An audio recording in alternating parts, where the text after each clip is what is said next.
ఆత్మ నమస్కార్, హరి ఓం తత్సత్. ఎలా ఉన్నారు అందరూ? నేను మీ Shri vibrant Vamshi. I hope మీరందరూ సేఫ్ అండ్ సెక్యూర్ లైఫ్ ని లీడ్ చేస్తున్నారని మనస్ఫూర్తిగా భావిస్తున్నాను. మీ అందరికీ మహాశివరాత్రి శుభాకాంక్షలు. జనరేటర్, ఆపరేటర్, డిస్ట్రాయర్ అంటారు గాడ్ ని. డిస్ట్రాయర్ మహాశివుడు. మనలో ఉన్న అజ్ఞానాన్ని మాత్రమే కాకుండా మనకి, మన గృహాలకి, మన కుటుంబ సభ్యులకి ఉన్న సకల నెగిటివ్ ఎనర్జీస్ ని, కనుదిష్ని, నరదిష్ని, చెడు ప్రయత్నాల్ని, ఈగోస్ ని, జలస్ ని, అహాన్ని డిస్ట్రాయ్ చేసేది మహాశివుడే. మీ అందరి కోసం, మన అహం బ్రహ్మాస్మి ఫ్యామిలీ మెంబర్స్ కోసం శ్రీ వైబ్రెంట్ వంశీ గారు లైవ్ కి రాబోతా ఉన్నారు. Biggest offline program, life transformation, game changing program. ఒకటే చెప్తున్నానమ్మా మీ అందరికి, చిరునవ్వుతో వెళ్తాను. దైవ శక్తి, విశ్వశక్తి నాతో నడుస్తుంది, నా పక్కనే నడుస్తుంది, నా శరీరంలో ఉంది అన్న నమ్మకంతో బయటకు వెళ్తారు. And for your kind information, పంచభూతాలు, ముక్కోటి దేవతలు ఒక శక్తిగా ఏర్పడి మనలందరినీ ఆశీర్వదించడానికి మార్చి 2వ తేదీ ప్రోగ్రామ్ రాబోతా ఉన్నారు. అది విశ్వం ఆజ్ఞాపించింది మీరే. బట్ 2025 దరిద్రుడు కూడా ధనవంతుడు అవ్వచ్చు. ముఖ్యంగా మార్స్ గ్రహానికి సంబంధించిన, మార్స్ గ్రహం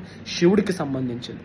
ఎన్నో అద్భుతాలను మీరు మార్చి 2వ తారీఖు చూడబోతా ఉన్నారు. లైవ్ లో కొన్ని మెడిటేషన్స్ చేపిస్తా ఉన్నా. మీలో ఉన్న నెగిటివ్ ఎనర్జీస్, నెగిటివ్ ఎమోషన్స్ అన్ని బయటకు వచ్చి పటాపంచలు అయిపోతాయి. జాబ్ మేనిఫెస్టేషన్ గురించి మాట్లాడబోతున్నాం, కెరియర్ మేనిఫెస్టేషన్ గురించి మాట్లాడుతున్నాం, ధనాకర్షణ ఎలాగా, ఉద్యోగ అభివృద్ధి ఎలా, వ్యాపార అభివృద్ధి ఎలా, రియల్ ఎస్టేట్ ఎలా, యాక్టింగ్ ఎలా, కెరియర్ ఎలా,